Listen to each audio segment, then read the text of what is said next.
안녕하세요. 경제 읽어주는 남자 김호석입니다.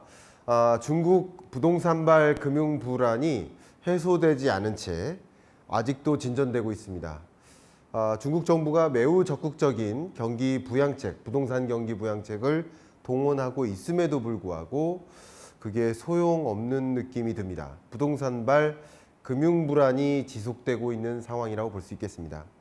2023년에도 비구이안 사태, 컨트리 가든, 이 사태가 굉장히 심하게 우리 세계 경제에 영향을 주었고, 또 역시 헝다그룹 여전히 부채가 누중되고 있는 그런 모습이라고 볼 수 있겠습니다.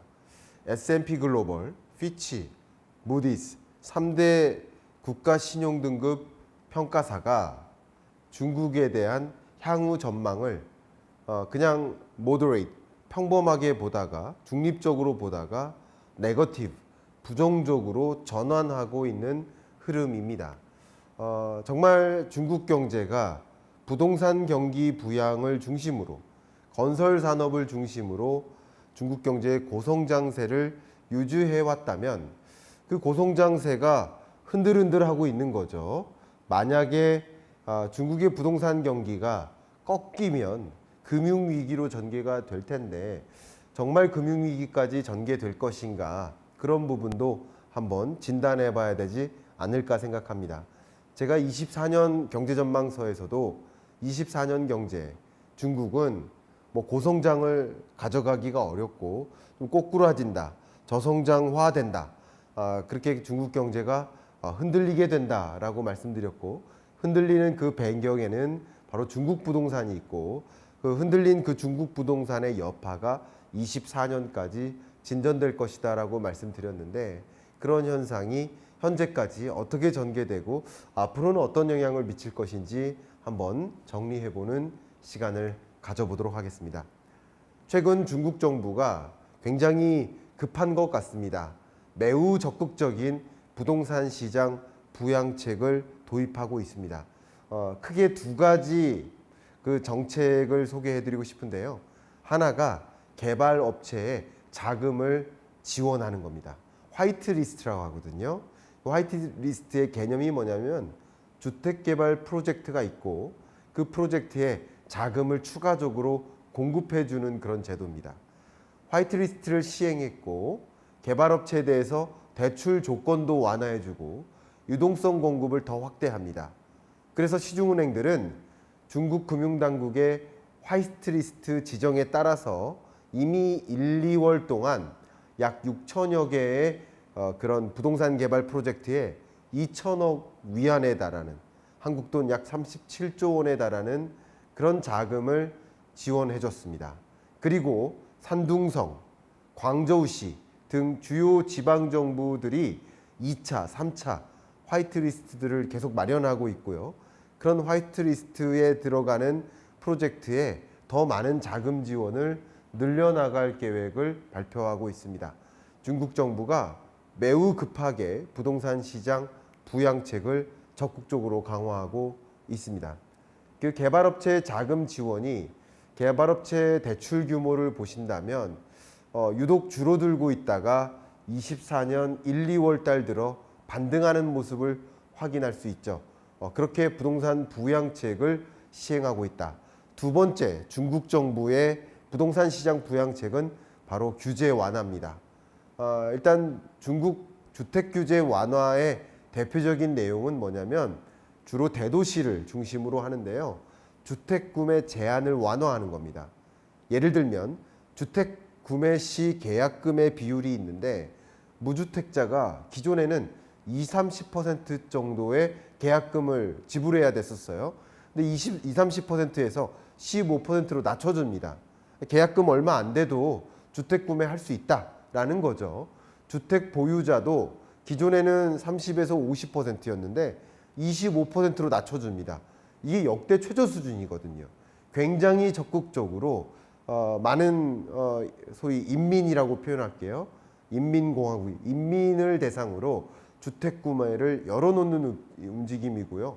그러면 이들은 뭐에 더 의존을 해야 돼요? 주택담보대출에 의존해야 되겠죠. 그러니까 그 주택담보대출 금리도 인하에 나섭니다. 보시는 것처럼 국유기업의 미분양 주택자금을 지원해주는 방식인데요.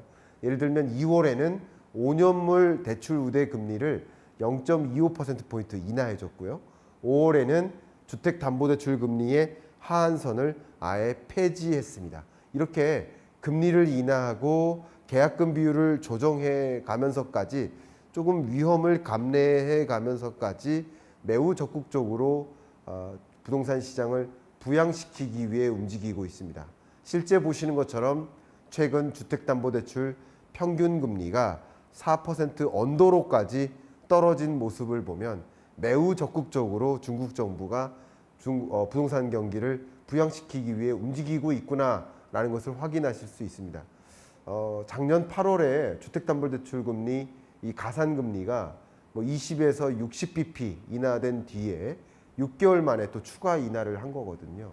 이 주담대 평균 금리가 21년 말에 5.6%였는데 지금 1분기 4% 언더로 떨어져서 3.8%를 기록하고 있습니다. 인민은행은 말이죠.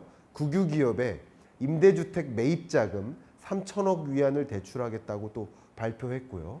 지방도시들은 주택 구매자에 보조금을 지급해주겠다. 취득세를 감면해주겠다. 이런 적극적인 규제 완화책을 또 도입하고 있습니다. 특히요. 베이징이라든가 상하이와 같은 대도시의 경우에는 주택 구매 자격 요건을 아예 완화해버리고 부동산 사모펀드 시범 사업을 추진해서 해외 금융기관들의 부동산 투자도 더 용이하도록 투자를 유인하고 있는 모습이다. 그만큼 중국 부동산 부양책들을 적극적으로 강화하는 모습이다. 그러면 그런 현상이 최근 중국 주택 가격이나 거래량을 어떻게 움직였을까?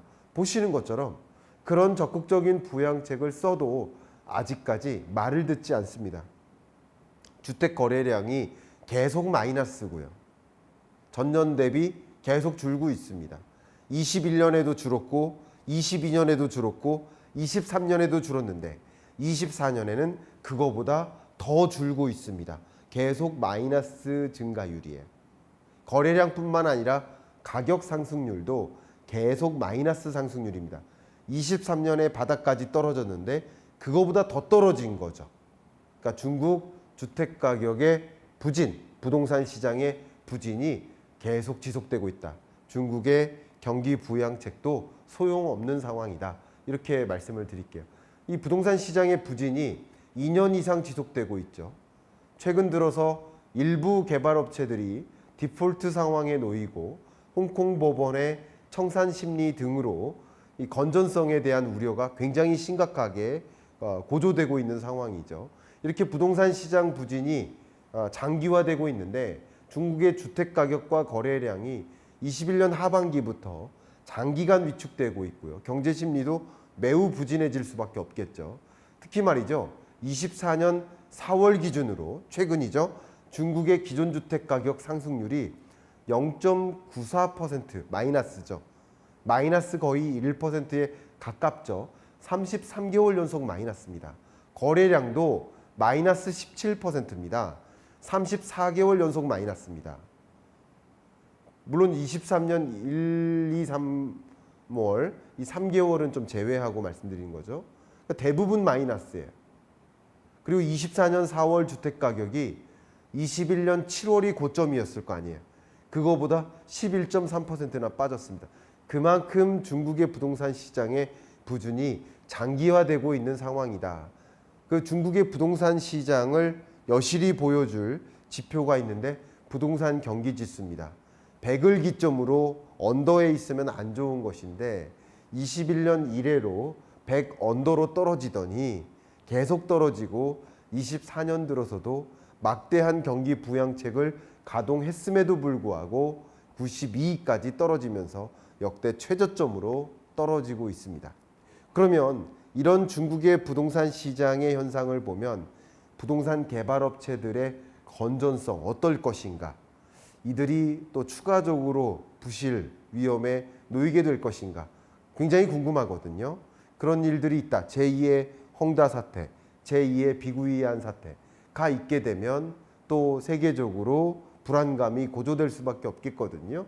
그런 현상이 야기될 것인가. 이미 중국 정부에서 마련한 3조 홍선, 3 레드라인이라는 제도가 있죠. 선수금을 제외하고 자산 대비 부채 비율이 70% 이하에서 관리하겠다. 순부채 비율도 100% 이하에서 관리하겠다. 단기 부채 대비 현금성 자산이 100% 이상을 유지하겠다. 이 3대 라인을 정해놨는데, 물론 이 30개 주요 부동산 기업의 그 정부 규제 대상 3조 홍선의 분류 기준상 정말 많은 기업들은 이 3조 홍선 라인에 지켜지고 있는 모습이에요. 그러나 보시는 것처럼 허셩, 야쥐러, 중진, 바오롱, 선정쿵구 이런 부동산 개발업체들은 현금 비율, 단기 부채 대비 현금 비율이 이미 보시는 것처럼 100% 이내에서 관리되고 있다. 심지어 22년보다 23년 추세적으로 더 어려워지고 있는 기업들을 확인할 수 있죠. 그러니까 이런 기업들이 현금 비율이 굉장히 낮게 유지되고 있을 만큼 우려가 된다. 근데 이 기업은 하나고요. 비구이안 같은 경우는 22년에도 이것을 충족하지 못했는데 23년 데이터가 아예 없습니다. 굉장히 불안하죠. 또 더 심각한 것은 보시는 것처럼 뭐 중진, 시후이, 룽광 그 밖에 많은 이 부동산 개발업체들이 3대 홍선 라인을 세 가지 다 충족하지 못하고 있는 모습이에요. 부채 자산 비율로 보면 22년보다 23년 보신 것처럼 더 올라가고 있는 모습이고요. 중지는 굉장히 심각하죠. 순부채 비율도 보시는 것처럼 앞에 다시 갈까요? 100% 이내에서 관리하기로 했는데 100% 이내는커녕 100%를 이미 초과했던 기업들이 23년 그거보다 더 높게 나타나는 모습. 심지어 광저우 프리 같은 경우 262%, 스마오 438%, 수납 300%, 시대그룹 403%, 위저우 976%. 제가 이 숫자를 잘못 표기했나 하고 의심할 만큼 굉장히 높은 부채를 가고 있다. 굉장히 높은 비중의 부채를 짊어지고 있다. 현금 비율도 마찬가지예요. 관리가 지금 안 되고 있습니다. 100% 이내 이상에서 관리를 해야 되는데 100% 이내였던 이런 기업들이 더 현금이 부족해지는 상황에 놓인 것, 위기 상황에 대처할 능력이 희박해지는 거죠. 이걸 종합적으로 본다면 이 30대 개발업체들의 건전성을 표현해 본다면 첫 번째, 자산부채 비율이 오히려 올라갔다. 70% 이내에서 관리했어야 되는데 관리를 못하고 있다. 순부채 비율도 역시 오히려 올라갔다. 100% 이내에서 관리했어야 되는데 168%에 달한다. 현금 단기 부채 비율도 마찬가지 100% 이상에서 관리를 했어야 되는데 그것을 아예 밑돌고 있다. 98%로 또 떨어졌다. 그러니까 여러 가지 3대 홍선 라인, 3대 홍선을 가지고 3조 홍선이죠. 3조 홍선을 가지고 분석해 봐도 중국 부동산 개발업체들의 건전성이 떨어지고 있다라고 볼 수 있고요. 그 밖에 매출액이나 매출 총이익이나 순이익이나 그 무엇을 보아도 23년 들어 또 최근 들어 더 어려워지고 있다. 23년까지 어려워졌는데 24년 현재 부동산 경기가 23년보다 더 어려워지고 있기 때문에 이런 여러 지표들이 현재 더 어려워진 상황에 놓여 있지 않을까 생각해 볼 수 있어요. 그러면 중국발 금융위기 정말 옵니까? MSCI 중국 지수를 보면 최근 다소 반등은 했지만 정말 많이 떨어졌습니다. 근데 특히 MSCI 중국 지수 중에 부동산 지수만 헤아려 보면 더 강하게 떨어져서 이 MSCI 중국 지수를 떨어뜨린 그 하락을 견인한 주된 역할이 중국의 부동산이었다라는 것은 틀림이 없는 사실인 것 같습니다. 다만 제가 그동안 말씀드렸듯이 중국의 그 부동산 부실 문제는 있어요. 개발업체들의 부실 문제도 여전히 존재해요. 다만 이 개발업체들이 도산했을 때 못 갚는 빚이 있을 것이고, 빚을 못 갚게 되면 그 금융사가 그 부채를, 부실채권을 감당해야 되고, 그러면 금융부실이 금융위기로도 전개될 수 있겠다라고 보는데, 다만 저의 진단은 이 부동산 개발업체들의 도산이 추가적으로 있을 수 있다고 보여지고, 그 도산으로 인해서 금융부실 문제가 또 언론에 많이 등장할 것으로 판단합니다. 다만 그게 중국의 금융위기로 갈 것인가, 이 삼박자죠. 이 세 번째 경로에 대해서는 저는 물음표를 드리고 싶습니다. 왜냐하면 전체 이 개발업체들이 대출에 의존하고 있는 대출 규모가 전체 은행 대출에서 비중이 상당히 낮습니다. 그러니까 은행들은 더군다나 개발업체들에게 적극적으로 대출을 해주지 않으려고 노력하고 있어요. 이게 뭐죠? 그만큼 기여도가 낮다 이거예요. 제가 계속 말씀드리죠.